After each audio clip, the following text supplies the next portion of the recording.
माझं नाव धीरज साहेबराव ढोणे। आज दिनांक 12 डिसेंबर 2024ला आपण गाळेगाव येथील गाळेगाव तालुका तेल्हारा जिल्हा अकोला येथील शेतकरी गजानन वळदकर यांच्या शेतामध्ये ब्रह्मा काळे यांच्या माध्यमातून आलेलो आहो। आज आपण त्यांच्या तुरीच्या प्लॉटला व्हिजिट करण्याला आलेलो आहे।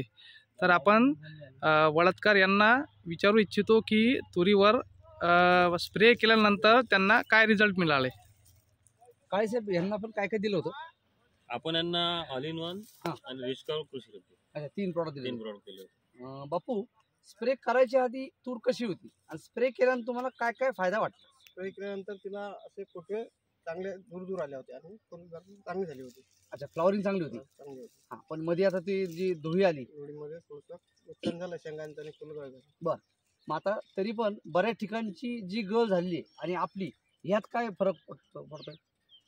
ज्यांनी वापरलं नाही त्यांची गळ किती प्रमाणात झाली? त्यांची जास्त प्रमाणात आहे। आपल्या तुरीच्या शेंगा लवकर झाल्या, शेंगा लवकर बाकी ठिकाणी अजून फुलंच आहेत। अच्छा फुलंच आहे। फुलंच आहे म्हणजे शेंगीचं प्रमाण लवकर फास्ट शेंगा म्हणजे लवकर फुलाचं रूपांतर शेंगात लवकर। बाकीच्या शेतात अजून फुलं जास्त आहे। बरं म्हणजे त्यांना अजून फ्लॉवरिंग स्टेजलाच आहे, आपलं फ्लॉवरिंग पण झालं आणि शेंगा पण लागल्या। शेंगा पण लागल्या। बरं मग स्प्रे केल्यानंतर कितव्या दिवशी तुम्हाला फरक वाटला? तो 5 दिवसांनी दाखवलं चांगले डांगा काढायला लंब्या लंब्या मस्त तुरे काढले। अच्छा हे जे आपलं शेंड्याचं प्रमाण आहे असं ते 5व्या दिवशी पूर्ण शेंडा लांबला। अच्छा 5व्या दिवशी हां पण सहसा काय होते की समोरच्या एका फुटातच अर्ध्या फुटाचं शेंगान फुलं पकडतात। ओके तर ते न पकडता पूर्ण जिथून स्टार्ट होते तिथूनच याला फ्लावर समजा फुलांची संख्या वाढली।